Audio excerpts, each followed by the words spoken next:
Better Call Saul se convirtió en una de las mejores series de los últimos tiempos, y a pesar de que muchos dudaban al principio, terminó con puntuaciones que rozan la perfección. Podría hablar durante horas de los distintos motivos que causaron dichas puntuaciones casi perfectas, como sus cuidadosas tomas, su minucioso y detallado guión, desarrollo de personajes, y varias cosas más. Pero dejando a un lado todo eso y recordando que Breaking Bad, la serie de Walter el Químico, nos dejó una importantísima lección sobre el cambio, entonces, la serie de Saul, el abogado, nos deja una importante lección sobre la justicia. Y además de eso, ¿qué es lo que convirtió a Better Call Saul en una serie tan importante? ¿Qué nos dice Better Call Saul sobre el mundo que nos rodea? O más importante aún, ¿qué nos dice Better Call Saul sobre nosotros mismos?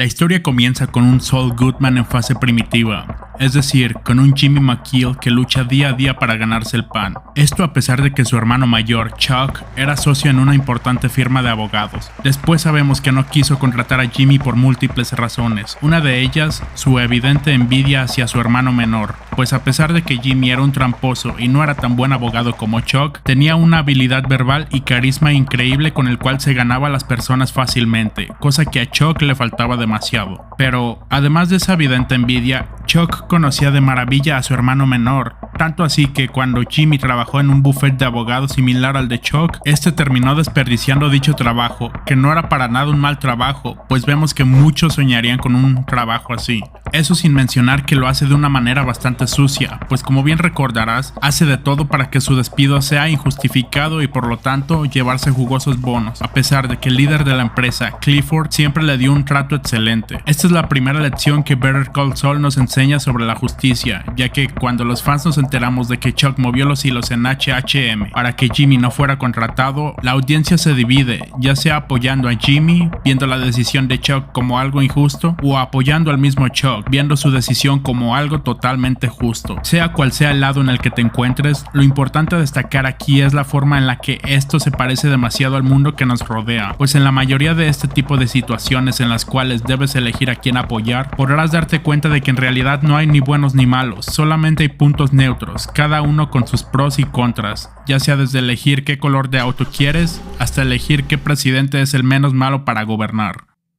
Y ejemplos como estos que dividen a los fans respecto a quién apoyar hay demasiados dentro de la serie, como cuando Jimmy y Kim ejecutaban el plan para sabotear a Howard. Dejando a un lado la verdadera razón por la que lo hicieron, la cual fue solo por diversión, podemos justificar el macabro plan, ya que en algún momento atrás en la serie vemos a Howard manipulando a las víctimas del asilo Sandpiper, convenciéndolos para alargar el proceso de la demanda y de esa forma se llevarían más dinero a sus bolsillos, desde Jimmy por haber sido él quien descubrió el caso de la estafa, pasando por los ancianos, quienes obviamente eran las víctimas, hasta Howard, quien desde luego, al ser su trabajo, lo hacía por el dinero, pero más importante aún, para subir la reputación de HHM, al tratarse de un caso sumamente importante en toda su historia. Descrito de esa forma, parece que en realidad HHM buscaba lo más justo para todos. El problema surge cuando nos damos cuenta de que, al alargarse el proceso de la demanda, muchas de las verdaderas víctimas ni siquiera llegarían a ver su recompensa a causa de su avanzada edad. Esto Howard lo sabía a la perfección y aún así prefirió mantenerse rígido ante sus decisiones y siempre buscó el beneficio de HHM antes que el de sus veteranos clientes. Es decir, a pesar de ser el jefe de una firma de abogados que en teoría se dedica a buscar justicia para sus clientes, esta vez decidió mirar por los objetivos de HHM antes que el de sus clientes, los ancianos afectados por el asilo Sandpiper. Con esto no justifico el minucioso plan de Kim y Jimmy para sabotear a Howard, sino que trato de recordarte que en ningún caso existen buenos ni malos, simplemente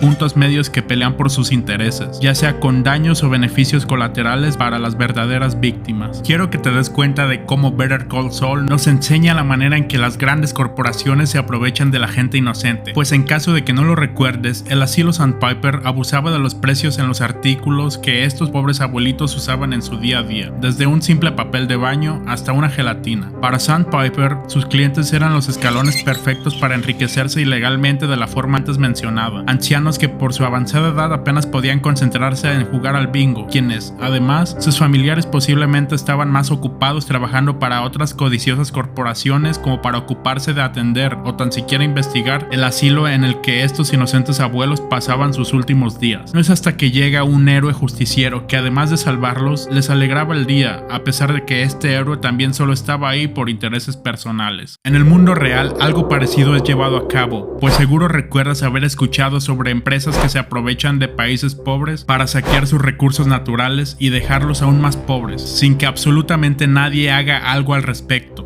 En Better Call Saul, las víctimas son los ancianos, que en ambas ocasiones solo sirvieron de peldaño para que ambas empresas, primero Sandpiper y luego HHM, se enriquecieran aún más. En el mundo real existe algo parecido, pero llevado a cabo a gran escala, pues sin que nosotros, como parte de la masa, nos demos cuenta, poderosas corporaciones cometen terribles crímenes con tal de aumentar sus ya de por sí enormes ganancias sin importar las consecuencias negativas que tengan sobre los inocentes.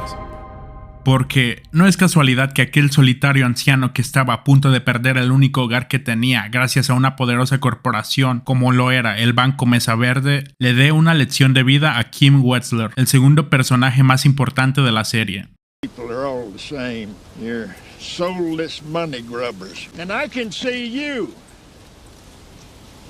You're one of those people that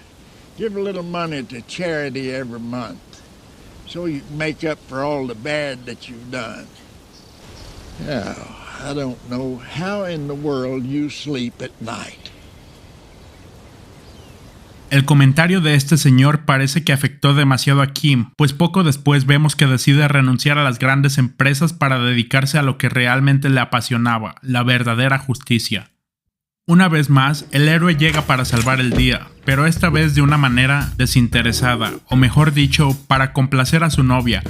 pues esta no podía con la culpa de desalojar a aquel pobre anciano quien en realidad no afectaba a nadie, solamente a un multimillonario banco que quería sus tierras para seguir enriqueciéndose. Sé que habrá gente que argumente que dicha construcción, la cual sería un call center, ayudaría a generar empleos en la región, pero teniendo en cuenta la millonaria cantidad que ganaría Mesa Verde por dicho call center, entendemos que los $18,000 de compensación que le daría la empresa al señor Acker era en realidad una burla, a pesar de que la ley lo dicte de esa manera. En ambos casos, tanto en Sandpiper como en Mesa Verde, llega el héroe que, a pesar de que en realidad salvar a las víctimas no sea parte de sus verdaderos intereses, logra sin duda alguna mejorarles la situación, pues al final el señor Acker recibió $75,000 como compensación y los moribundos ancianos de Sandpiper pudieron disfrutar de su correspondiente dinero antes de morir algunos de ellos. Luego de que Jimmy cumpliera sus intereses personales y ganara los $1.16 millones,